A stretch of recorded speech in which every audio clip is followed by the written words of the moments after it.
Hey guys, Michael Brown from michaelsbrown.com here, and today I have a Keyword Canine review for you. It's actually a walkthrough of how I use Keyword Canine 3.0 to find and basically find and create good lists of keywords that I can then go and target content around. So I can take that content and rank in search or rank in YouTube or wherever I'm putting the videos or the writing, the text up at.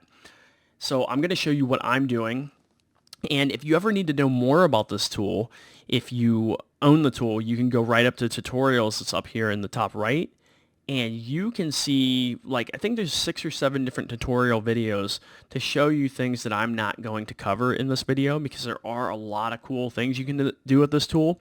And just to give you a brief overview of these, the Keyword Explorer tool is what I'm going to show you. But then there's a backlink report where you can show how many backlinks are at a specific URL and then investigate them deeper. A rank tracker, so you can track the rankings of different keywords for any URL on the internet.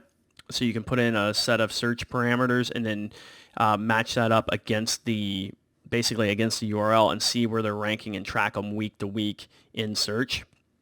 The search digger tool, which is pretty cool. It's a nice tool where you can type in a keyword phrase and then you can find thousands of other keywords based off of that from different areas. So you could find them on YouTube, Facebook, Amazon, Google, Bing, and Yahoo. And you can look at those to find specific content you want to create for the various different platforms. So if I only wanted to see what was on YouTube, so what people were searching on YouTube, I could find what they're searching for on YouTube and then create content specifically for that. And that's a cool tool. Again, there's a nice tutorial up here inside the account that will show you how to do that. And then a keyword optimizer tool, which will show you any URL on the internet and you can investigate it and look deeper into the content that's on that page to see what different keywords that page is ranking for, and then you can find if you want to make content based on that as well.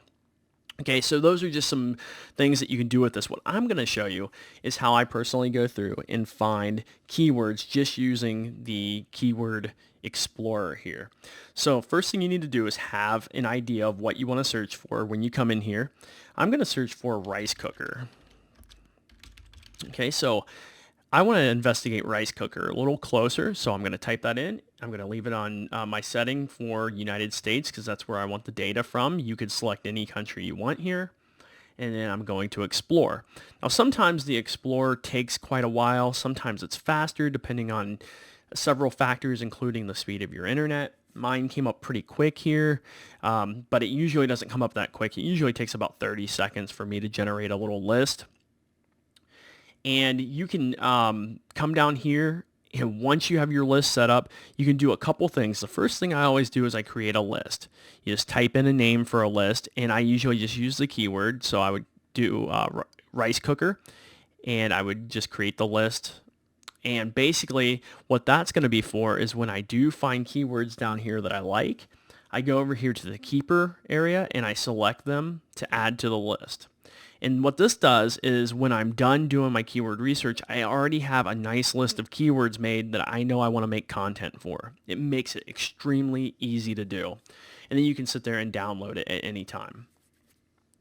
Okay, the other thing that I know a lot of people like to do, I typically don't use this filter, but you can filter out the fierce, the very hard, the hard keywords, and just go after the moderate keywords, or vice versa. If you wanted to go after just the hard ones for whatever reason, you could do that as well, or the very fierce ones and very hard. You can select any of those filters on or off. I'm going to leave them on for now. But this just gives you an idea of what you can do here. If you only wanted the moderate, you could filter all the others out. The next thing you can do is come down here to analyze. You can select them all and do a bulk analyze, which would take some time.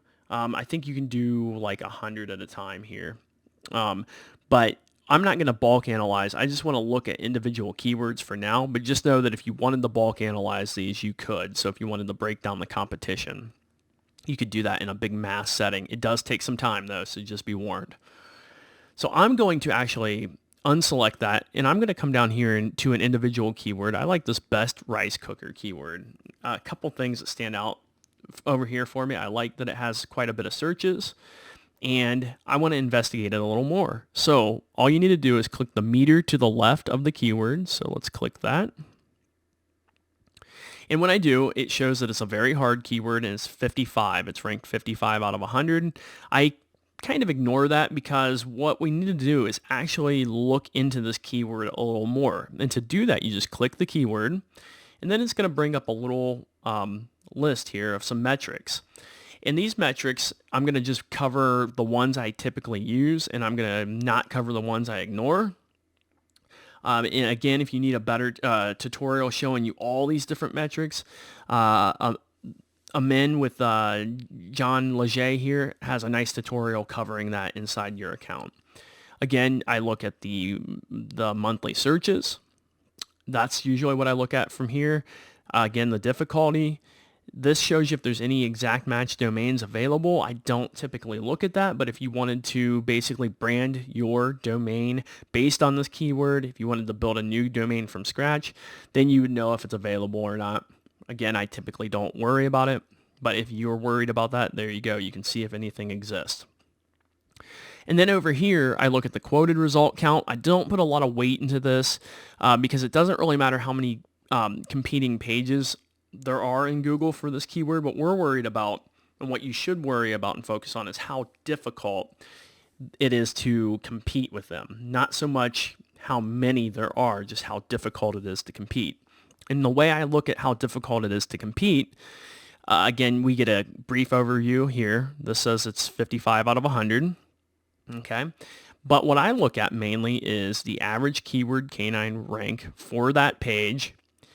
And then I look at the average page links, which are down here, and I typically ignore most of the other stuff.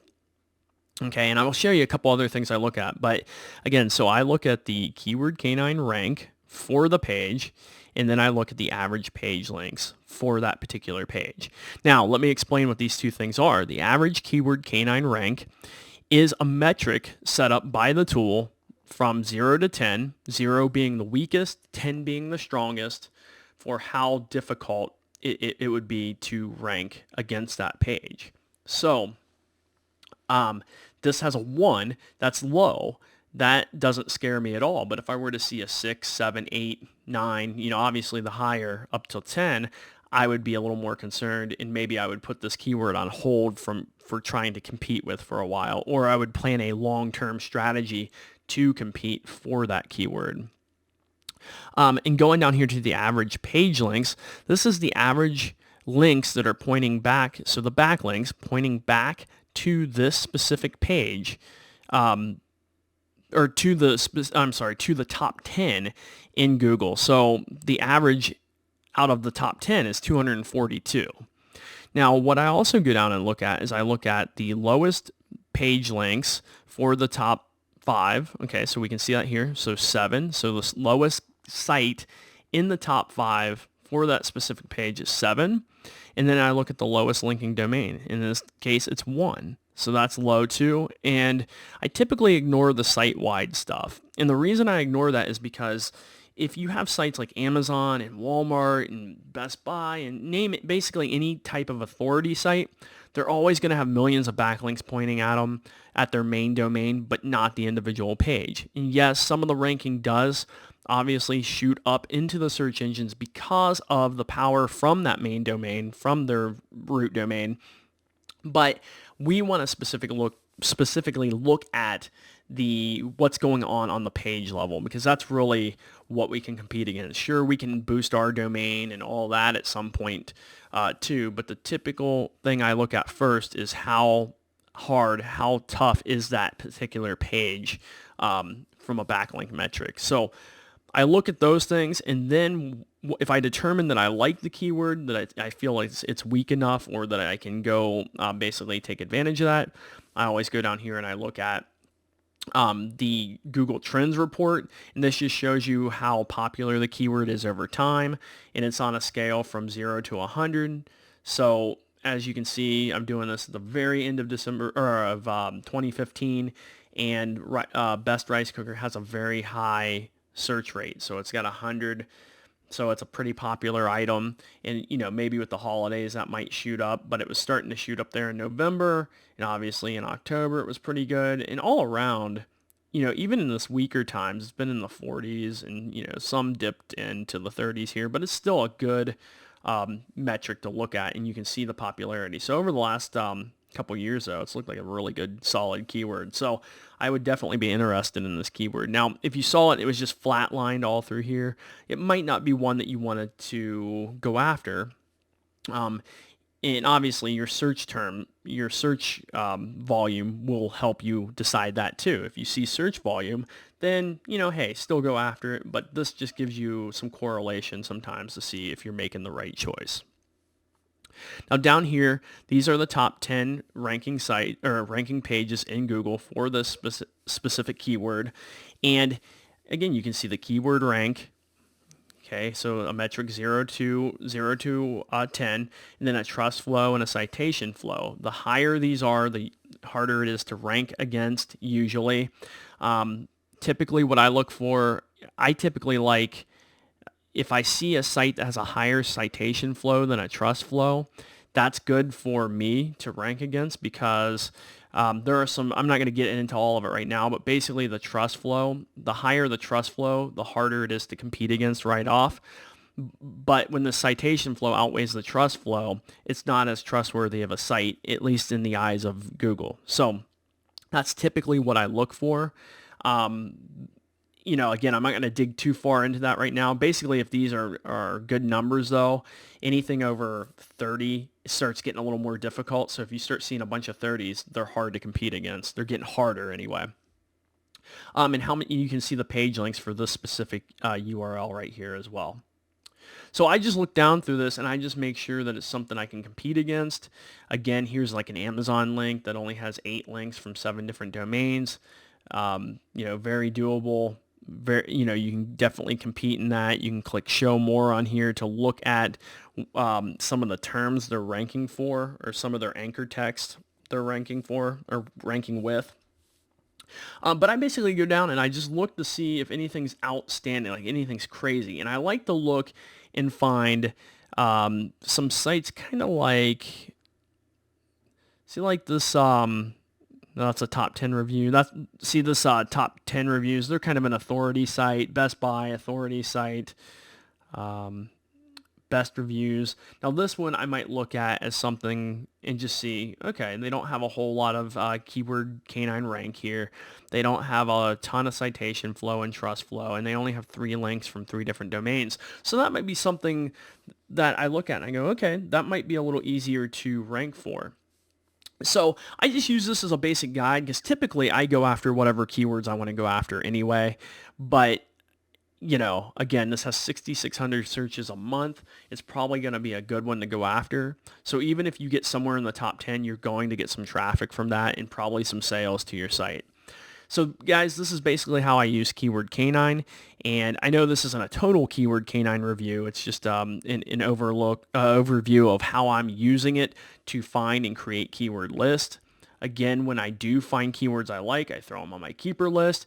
Once I create a keeper list of things I want, I either have someone write the content for me or I write the content myself, and then I go after it and attempt to rank for it in the search engine. So this is a great way to start your research and a great way to find keywords that you can get into on the ground level and start trying to rank for. So hope you enjoyed the tutorial. I'll have more stuff at michaelsbrown.com and probably more in-depth reviews on this product coming up as soon as possible. Thanks again, and I'll see you soon.